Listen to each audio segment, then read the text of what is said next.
lifting weights make you masculine?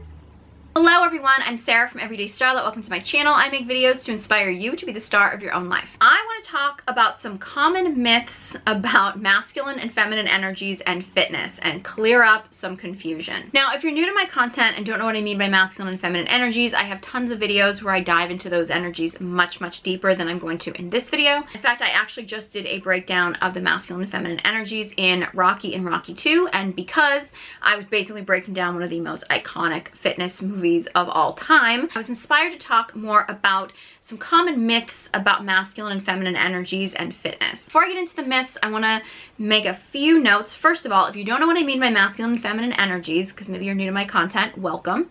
Masculine and feminine energies are energies that live within all of us. We all contain both energies. We all have a core energy that's the one we're most ourselves in. Most men will be masculine at their core, and most women will be feminine at their core. We can be in wounded or healed versions of either of these energies. So men can be wounded masculine or wounded feminine, and women can be wounded masculine or wounded feminine. And if you want to know more about any of these energies, I have tons of videos here on my channel. If you want to know more, just dive into some of my content. So what qualifies me to talk about fitness? Because I'm sure that I'm going to get some comments. Most of the people that follow my content tend to be wonderful, lovely, and I have some amazing supportive followers, but I do sometimes get some pushback and some nasty people on here. So I want to state, first of all, yes, I have put on weight. If you've been following me for a while, you know this. I have a video talking more about my own personal fitness journey, body image journey, all this kind of stuff. So I'm not going to dive into that too much here in this video. I am not a doctor and I am not a certified personal trainer. So I'm not qualified to give any individual person any kind of like customized fitness plan or anything. So everything I mention here, feel into your body, see how it feels for you. If it doesn't resonate, that's fine. For the people who are going to judge my knowledge about the fitness industry based on my physical appearance, I'm just going to give you a brief summary of my background with health and fitness. I tried my first fad diet at age 8. I was a lifetime member of Weight Watchers at age 11. In the course of my lifetime, I have several times lost significant amounts of weight and in many cases kept it off for quite a significant amount of time. I worked at a dance studio for many years. I was actually a certified group fitness instructor for a while, and I had a Zumba certification. I currently hold a chakra dance certification, which is more movement therapy than it is fitness, but I was trained to do chakra dance. I've tried just about every diet and fitness trend on the planet over my years here on this planet, and several years ago I actually embarked on a really intense fitness journey where I basically got myself into the best physique, I would say, of my entire life at 40 for my 40th birthday. Now at this point my body is essentially in recovery from taking some pretty extreme drastic measures during that time span, but in that time span several years ago I just dove into, like, I followed every Fitspo, I studied every fitness whatever that you could possibly find. So again, am I qualified to give people customized fitness advice? No, I'm not a doctor and I'm not a replacement for a personal trainer. However, even though I don't look like a fitness model, I do have a lot of knowledge about the health and fitness industry. I also want to make it very clear that nothing that I say in this video is ever meant to endorse obesity or endorse an unhealthy lifestyle. I firmly believe that connecting to your masculine, feminine energies, or even if you don't believe in that stuff, just being the best version of yourself means treating yourself and your body in a loving way. That means feeding your body foods that are healthy and nourishing. That means moving your body in ways that are loving to your body. I don't believe that anybody should be doing any kind of health and fitness routine out of feeling not good enough or out of shame or hatred towards your body. I think that it's my firm belief in health that you should be doing things that are loving and healthy for your body because you know that you are worth it. And if you don't feel that way now, I'm here to tell you that you are worth it. So that's the perspective I come from. I'm not endorsing an unhealthy lifestyle in any way, shape, or form. I'm just encouraging people to participate in a health and fitness journey that is loving to themselves and not out of self-hatred. And I also want to make it clear that it is my firm belief that whatever fitness routine is best for you is probably the one that you're going to do and that you're going to do safely and not get yourself injured. You know, if something I say in this video contradicts with something that you're actually doing, but you really love what it is that you're doing, go for it. Especially for my feminine beings out there, it is so important to tune in with your body. Most women especially today are so disconnected from our own body and our own intuition, and we're outsourcing those beliefs and we're outsourcing those things to other people. So if something I say like does not resonate for you in your body, honor that. That's a big part of connecting to your feminine energy. Not just blindly listening to my advice or anybody's advice, but to actually like tune into your body and see how that feels and how that resonates for you. I think those are all the disclaimers that I can possibly think of. So let's get into some of the myths. So the first big myth that really bugs me that I see online a lot, and this is actually the thing that inspired me to make this video. There's this myth I keep seeing perpetuated from certain femininity coaches that will say like lifting weights is masculine and Pilates is feminine. If you want to be a feminine woman, then do Pilates because it'll give you long lean muscles, whereas weightlifting will give you like bulky muscles. And I don't want anybody assuming that I'm talking about one particular person. I see this myth a lot from a lot of different creators. First of all, anybody who says that obviously does not know the history of Pilates and why it was invented. Pilates was invented by a man for men. It was actually created for World War I veterans who were badly injured as a like rehab workout. And Joseph Pilates, who invented it, actually opened up a Pilates studio for men, for veterans essentially, and a studio space in New York City that happened to also be in the same building as one of the major ballet companies in New York. I don't remember which one. And the ballerinas decided to kind of see what this kind of new workout was about and found out that it happened to pair really well with ballet because it was a, you know, not as intensive workout for ballerinas who were already putting their body through some pretty intensive activities, you know, training as ballet dancers. So that was how Pilates was invented. Now, I'm not here to dissuade anybody from doing Pilates. I do Pilates. I enjoy it. I do. However, the concept that doing Pilates is feminine and lifting weights is masculine is really a ridiculous idea. So the reality of any workout is this. Most activities, but if we're just talking about fitness activities, have a masculine element and have a feminine element. The masculine is the structure. So it's like we're gonna do these particular exercises. We're gonna do each one for either a set number of sets and reps, or we're gonna do each one for a set amount of time. It's the structure. The feminine is the feeling, the body, the sensations. Let's say, for example, you have a bicep curl. Let's just do a general bicep curl, which granted you can do in any type of workout. You can do a bicep curl in weightlifting, but you could also do bicep curl in Pilates on like a Pilates reformer. We'll take a bicep curl because it's very simple. You make the decision to do a bicep curl and you're like, okay, I'm gonna do 3 sets of 10 reps. That's masculine. So if you're sitting there, you're holding your weight and or your band or your whatever, and you're 1, 2, 3, 4, and you're keeping track of that, you're in your masculine. Not right or wrong, you're just in your masculine. Say somebody else is counting for you, right? Or you've set a timer, so the timer is, you know, going so that you're gonna have a bell ring or something. Or you're doing an exercise to failure. So what you're doing in that time is you're not focused on counting, you're not focused on like what the specific structure of what you're doing is. You're literally just feeling into your muscles. So you're doing the bicep curl, but you're feeling the contraction of your muscles like as it's going. So you're solely focused on the sensations and the feelings of the muscle in your body. Especially if you're going to failure, so you're actually feeling into, okay, when is my muscle telling me to stop? That's when you're in your feminine. Now, this is where I don't want people to start getting into blockages around the stereotypes of masculine and feminine. So when you got like a big buff bodybuilder man, you have a man who's very masculine. If he decides to do a workout to failure and he's feeling in his muscles, he's engaging his feminine energy. That doesn't mean he's gay, doesn't mean he's a woman, doesn't mean he's wrong for doing that. It just means that in that moment, he's engaging his feminine energy. A woman could be very feminine. She could be a very feminine woman at her core, but she comes in and she says, hey, I'm gonna do 3 sets of 10 reps of a bicep curl, and she's counting 1, 2, 3, and she's counting that. She's in her masculine. Not right or wrong. Doesn't mean she's a man. It doesn't mean that, oh my God, I'm in my masculine energy. I'm never gonna attract a masculine man. I've ruined my dating life forever. It doesn't mean any of that stuff. Like, that stuff is all stereotypes. And this goes for when you're bodybuilding. This goes for when you're doing Pilates. It goes for when you're doing any kind of exercise at all. When you're feeling into your body, you're connecting to your feminine. When you are focused on the structure of the workout, you're engaging your masculine. Now, the concept that if you lift weights, you're all of a sudden gonna like look like a dude, and if you do Pilates, that'll make you look like a feminine woman. That is all I hate the term social construct, but it really is. Like, it really is. I mean, for the most part, for most women, building muscle is not that easy. I don't want women to ever fear like, oh my God, if I pick up like a 3-pound dumbbell, I'm all of a sudden gonna get like jacked muscles. No. Most women who get like really big muscles, they have to try to do that. Like, they have to consciously make an effort to do that.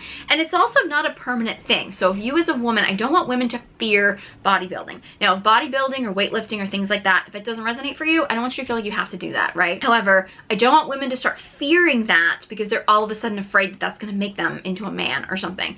That's not how a woman's body works. Most men can't even actually get that jacked up unless they actually really try. With women having a lower testosterone level, it's even more difficult for women. So I don't want women to fear bodybuilding. If you don't want to do it, doesn't resonate for you, that's fine too. However, don't start fearing it, thinking like, oh my God, it's gonna make me masculine and I'm never gonna attract a masculine man. Like, just let that go, right? In the same way, doing Pilates, first of all, doing Pilates is not automatically gonna give you long lean muscles. Like, some of this stuff, some of how your body responds to each workout is gonna have a lot to do with your, you know, your natural body shape, your natural body size, your lifestyle, your genetics. Like, it's gonna be so many factors that, you know, if you like Pilates, you enjoy Pilates, do Pilates. If you like lifting weights and you're gonna keep lifting weights, then lift weights. I don't want people to get into this idea that they have to do a certain workout in order to get a certain look. I'm gonna tell you right now, I used to be obsessed, like obsessed with every like celebrity workout that would show up. Like, if a celebrity workout showed up, or, you know, it'd be like a diet and fitness plan, and then it would be the workout, and I would like, I'm gonna copy this celebrity and do their workout. I've done so many of those over the years and never looked like the celebrity whose workout I was trying to emulate, because I'm not built like them. I didn't start out like them. We don't have the same history as far as, you know, our metabolisms or things like that. Like, we're just different people. So I don't want people to start getting into this idea that like, I have to do this specific workout in order to have a body that is a certain way, or that a certain body type makes you feminine or makes you masculine. None of those things are true, okay? Those are just all things like masculine and feminine energies have to do with something that is much deeper within you than just like a surface appearance. It's the reason why like you can get a man, you know, driving around in a big pickup truck and like blue jeans and cowboy boots, and he can be very feminine in his energy, and you can have a woman dressed up in a pretty dress and bows and she can be very masculine in her energy. These are surface things. The energies come from within you. Now that we've beaten the myth, how do we use this knowledge in our everyday life? Well, here's the thing. You can choose to use your workouts to help you connect to a certain energy if you want. You don't have to. This stuff is all optional. However, if, say, for example, you are a man who is masculine at his core and you want to connect more to your masculine energy, or you are a person, male or female, who is in wounded feminine energy, because very often somebody who is in wounded feminine energy can usually benefit from healing their connection to a healthy masculine energy. That's for men or women. And I'm not going to dive too much into all those technicalities. If you're a man who wants to connect to his masculine,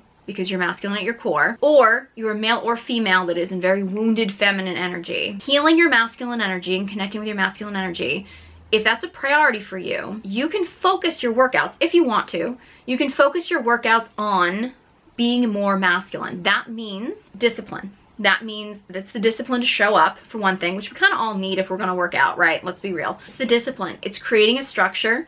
It's focusing on reps and sets and creating a certain container. Those things will engage your masculine because it keeps you in that disciplined structure. And it's how much can you stay focused on this? How much can you stay not getting distracted by like, ooh, let me do this other exercise, or, oh, somebody else at the gym is doing this exercise, let me do this. No, no, no. You come there with a very set structure and you're going to do that structure, right?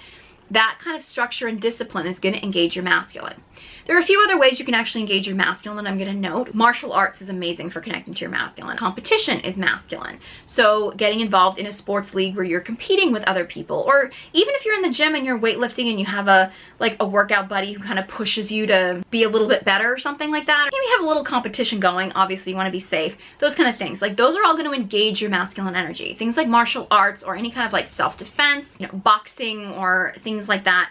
Those things are engaging your ability to protect. Activities like that engage your masculine energy. Now, they all involve feminine energy because, as I said before, most activities involve both. Those are primarily going to engage more masculine qualities within you. So those are really great activities for men who want to connect to their masculine energy, or for anybody, male or female, that feels like they're in a very wounded feminine energy, which tends to be people who are more in victimhood or people pleasers or people who don't know how to stand up for themselves. These are all activities that are actually going to be really great for helping you heal the wounded feminine by giving you a healthy connection to your masculine energy. On the flip side, if you are I'd say a woman who is feminine at her core but really needs to work on connecting to her feminine energy, or you are somebody in a wounded masculine energy, probably male or female, I would say, who really is feeling like they're in a very wounded masculine energy, an over need to control, potentially outwardly abusive, needs to kill her ego, that kind of thing. Doing activities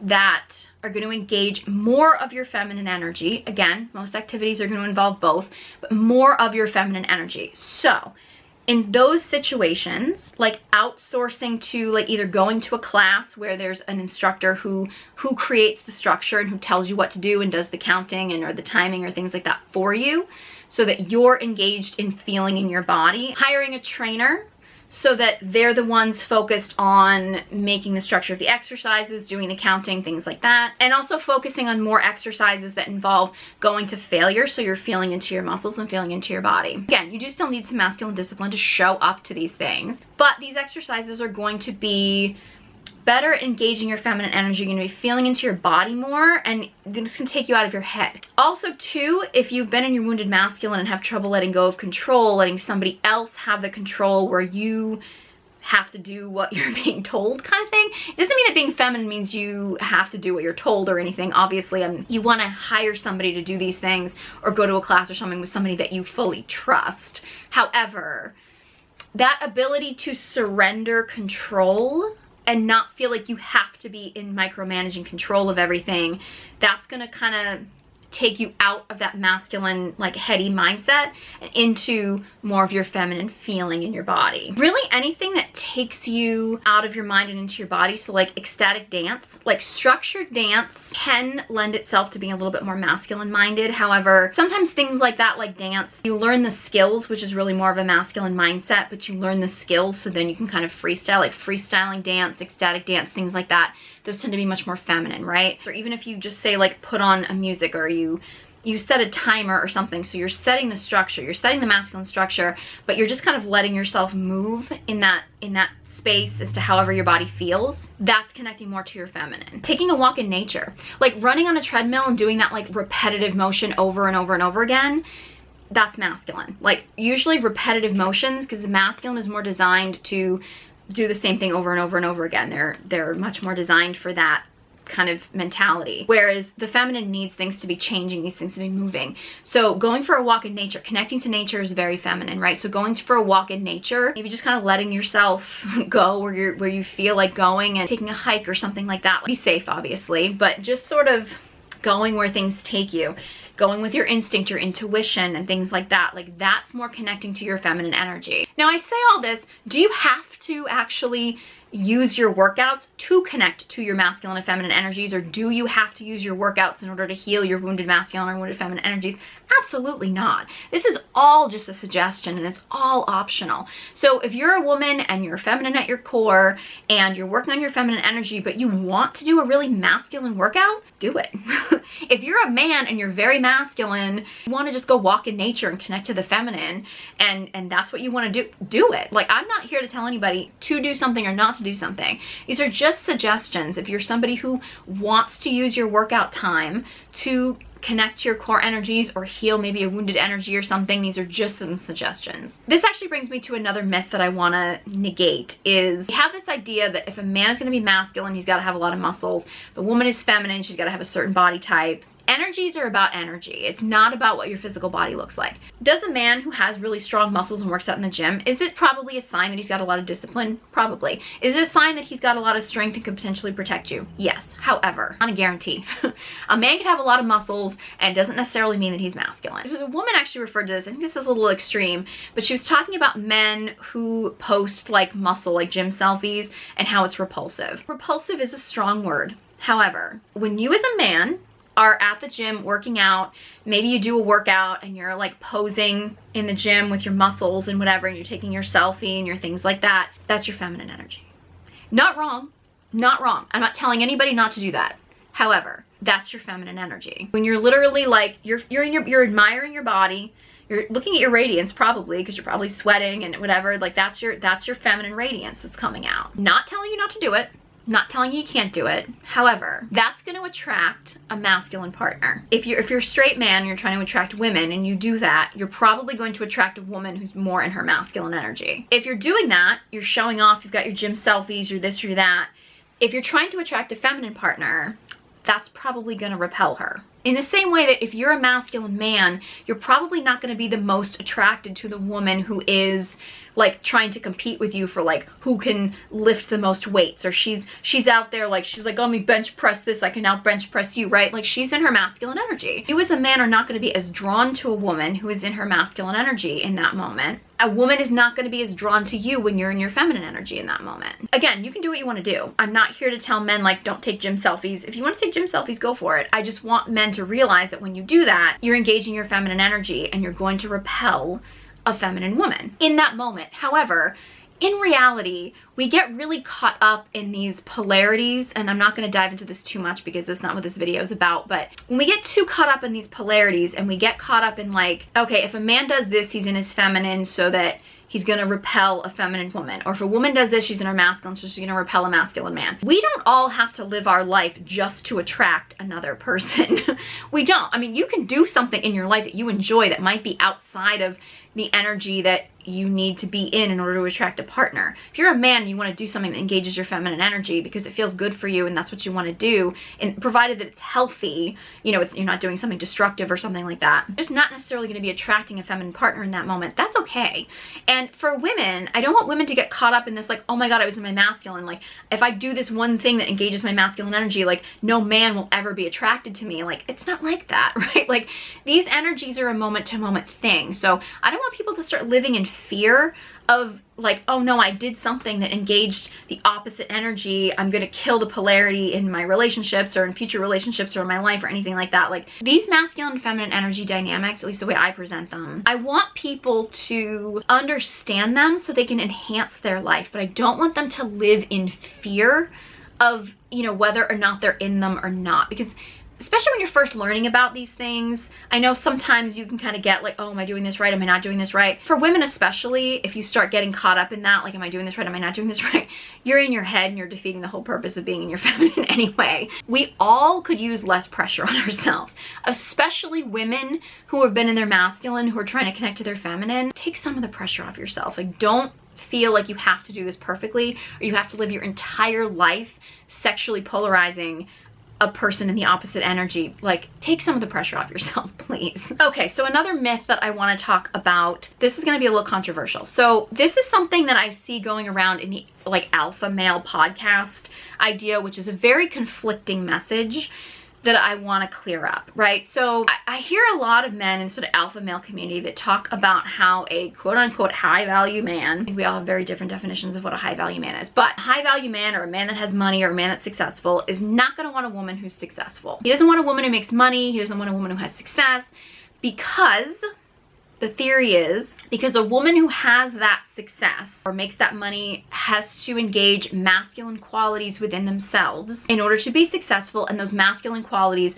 repel a man who is high value and successful because he's in his masculine. It's how he got to be successful. There's some truth to, in most of our society and most of our culture, at least in the Western cultures and stuff, in order for women to truly be successful in a career and to bring in a lot of money and reach a certain level of success, she has to engage a lot of her masculine energy in most cases, right? I mean, that's Very typical. And somebody as a woman who is spending a lot of her time in her masculine energy and doesn't know how to connect to her feminine energy is probably likely going to repel a masculine man.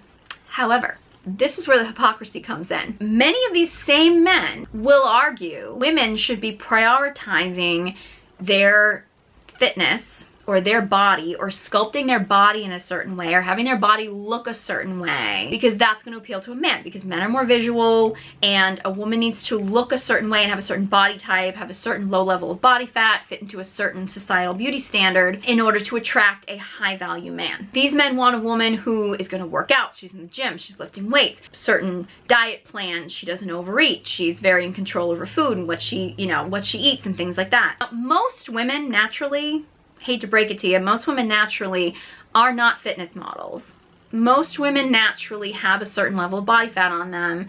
This is the biological thing. I'm not promoting obesity, but I'm saying that women who have their body fat get too low tend to have a lot of problems. Tend to have fertility issues, which are what these men claim that they want in a woman is fertility. Yet they actively are sort of pushing women into doing something that destroys their fertility, whole other conversation. However, now there are exceptions of some women who are just genetically gifted, and that's a lot more rare than you would think. Most women's bodies do not naturally fit into what we currently have as our societal beauty standards. And I'm taking out the whole body positivity movement because that's a whole separate issue, and I have a whole video talking about why I think that that movement has really screwed up our whole society, but I'm not going to get into that here. Most women to fit into what these men are talking about as the, you know, sort of ideal body look or whatever. Most women have to have a really high level of discipline, show up at the gym, push their bodies with a lot of structure. They have to constantly be in that competition, at least with themselves, to push themselves to get to the next level. They have to usually be on a very restrictive and very structured diet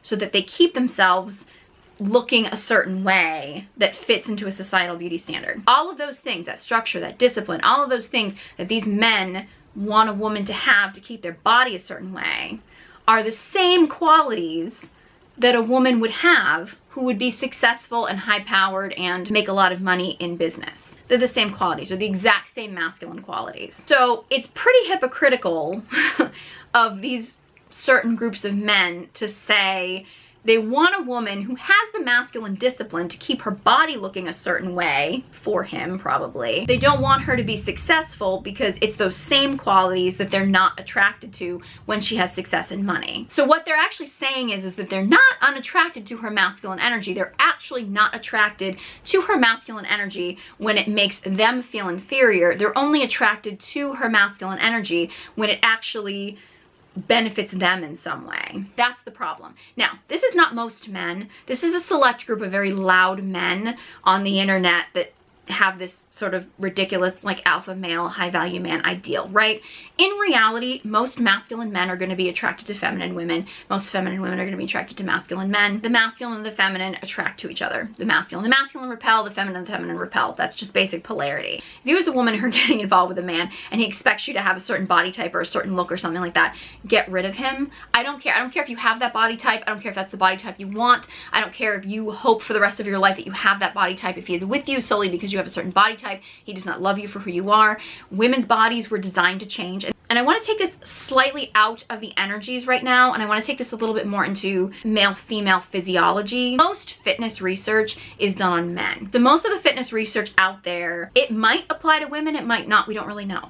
And some things, yes, are human and universal. Women's bodies are not the same as men's bodies. I know we have this whole movement where we try to pretend that gender is an illusion. Women's bodies are different than men's bodies. We are. Right? Men's bodies are on a 24-hour hormone cycle. Men are designed to do the same thing every day repetitively. That's not saying that sometimes men don't want to switch it up and do something different, or that something like cross-training isn't beneficial or something like that. Like, I'm not saying any of that. However, men are designed to have the same structure and routine every day. It's actually very good for men to have a structure and routine. Women are on average, a 28-day hormone cycle. It varies from woman to woman. We are not designed to do the same thing every day. Women are not designed to do the exact same workout every day. That's not to say that women can't have structure and consistency. However, it's so important as women to honor your hormones and honor your cycle. I have a video talking about the menstrual cycle, and this video is probably already pretty long, so I'm not going to dive into working out for your menstrual cycle, but I'm telling you, ladies, working with your menstrual cycle instead of fighting against it is one of the best things that you can ever do for yourself. That goes for fitness and it goes for non-fitness, but in this particular case, we're talking about fitness. It's gonna vary from woman to woman, right? I think it's so important as a woman to tune into your body that day and like not judge yourself. Like if you're in your ovulatory phase, right, you're probably gonna feel really strong, you're gonna feel really powerful, you're gonna have a lot of energy. In your menstrual phase, you are probably going to feel slow and sluggish. That doesn't mean that during your menstrual phase that you have to just like lie on the couch and not move or something like that, or that you can't work out in your menstrual phase. For some women, working out during their menstrual phase actually really doesn't feel good, and if that's the case, honor that. Don't expect your workouts in your ovulatory phase to feel the same as your workouts in your menstrual phase. You have to honor your body and where your body is each day, and you need to give yourself proper rest. For most women, and again, I don't want to give universal advice, but for most women, day one, likely days 1 and 2 of your menstrual cycle, probably as little exercise as possible. Maybe like walking or stretching or something like that is the most you should really be doing. During your menstrual phase, doing a lot of core work, probably not ideal. It's because it's not gonna feel good for you. It's not gonna be great.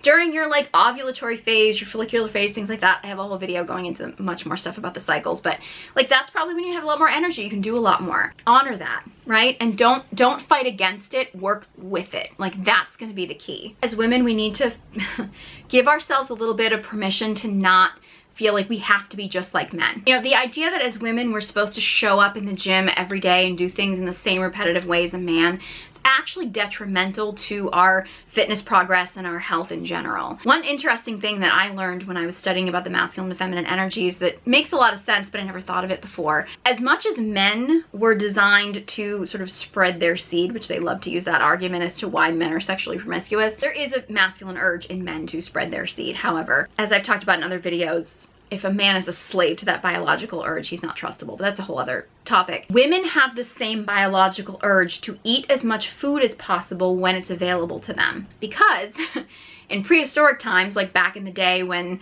you know, men were just having to spread their seed everywhere to increase the population, women needed a certain level of body fat on them in order to stay fertile and to get pregnant. And then when they got pregnant, they needed to be able to eat enough food to sustain the pregnancy. So back when foraging for food was important, women were designed to have to eat as much food as possible because they didn't know when they were going to get food again. Generally speaking, most of us are not living in that world right now. However, the idea that many women get into these sort of binge and purge patterns, there is a biological sense to that. Now, in the same way that men should be above their biological urges and shouldn't be a slave to them, as women, we shouldn't just be slave to our biological urges either. However, there is something to the idea that if as a woman you massively restrict yourself, you over-exercise, you under-eat, the fact that eventually when your body is presented with food, it's gonna overdo it, is a natural biological response. If as a woman, you're in a massive restrictive diet, it's going to catch up with you eventually.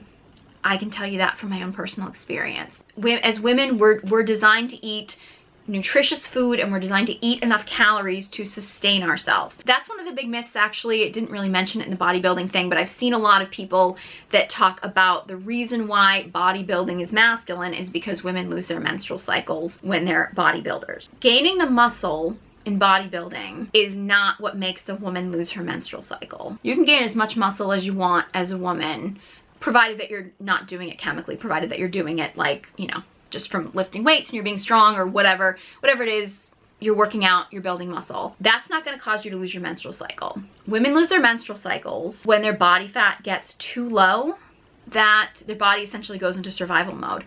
Because as women, our bodies don't want to be fertile in dangerous situations. So when women's body fat gets too low, their body realizes it can't sustain pregnancy. So it shuts down their fertility cycle. That is getting too lean. You can get too lean, not bodybuilding. You can get too lean doing Pilates. If you're restricting your eating, you're overdoing too much cardio. What that restriction looks like is gonna vary from woman to woman. How much restriction it's gonna take or how low your body fat needs to go, change your menstrual cycle, it's gonna vary from woman to woman, but it's that restriction. It's that super low body fat. For most women, because again, our societal standard of beauty is cut abs, like the six-pack cut abs. If as a woman, if you are if you can see your ab muscles, this isn't universal, and I know there's women out there who are going to say there's exceptions or they're the exceptions. Maybe they are the exceptions. However, for most women, if you can see your ab muscles, you probably have body fat that is too low. It's probably negatively affecting your hormones. I know people don't really want to hear this, and I'm not saying this to promote obesity or being like, eat whatever you want or anything like that. I'm not saying that. However, our societal standard of beauty that we claim is like youthful and fertile and is actually, in most cases, actually really deteriorating most women's fertility. So we need to be very mindful of that.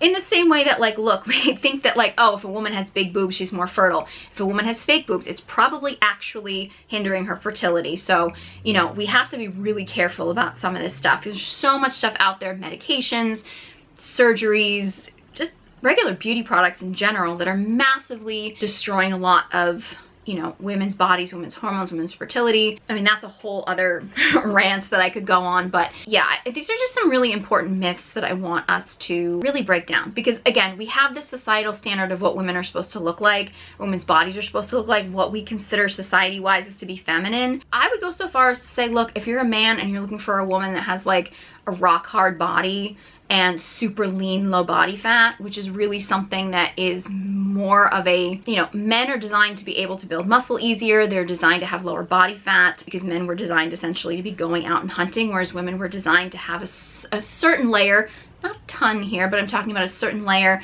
of body fat on them to nurture, to care for children, to be able to, you know, have a cushion to hold a child and protect them, to be loving and nurturing, to have a certain level of body fat on them. You as a man are attracted to a woman who's as thin and lean and muscular as possible. Maybe a woman isn't really what you're looking for. Just throwing that out there. A lot of people aren't going to want to hear that. But again, nothing that I'm saying here is meant to promote an unhealthy lifestyle. None of it is meant to promote obesity. I really do believe that the best workout routine that you can do is the one that you will do and you will stick to, and that you will, you know, obviously execute in the safest way so that you can actually, you know, not injure yourself and you can actually, you know, sustain it. If you have a workout routine you love, even if in this video I told you that it wasn't the ideal workout routine for you, go for it. These are just some really common myths that I see thrown out there about masculine, feminine energies and fitness that I really want us to stop getting caught up in, because again, what your body shape looks like does not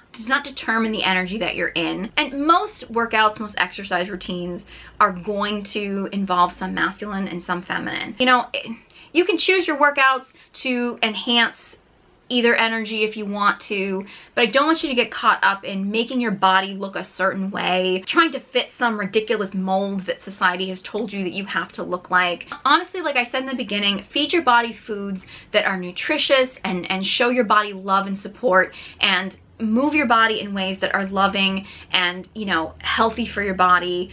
You're moving safely. I mean, honestly, doing that is the best thing that you can do for your body. And this goes for men or women. You know, approaching workouts for men or women, hormone-wise, energy-wise, can definitely vary, but I don't want people to get too caught up in that. So live a healthy lifestyle in a way that is loving to yourself and not out of some kind of self-hate or trying to force yourself into being a certain way that just doesn't feel right for you. That's all I hope that you get from this video. So I hope this video was helpful. If you enjoyed this video and found it helpful, please give it a big thumbs up and be sure you subscribe to my channel. If you've thoughts on this video or any video suggestions or anything like that, you know, I'm always happy to have a respectful discussion. If you're a woman and would like to connect to her feminine energy, I have online courses, details in the description box below, along with links to all my social media accounts. Thank you guys so much for watching, and I hope you join me next time.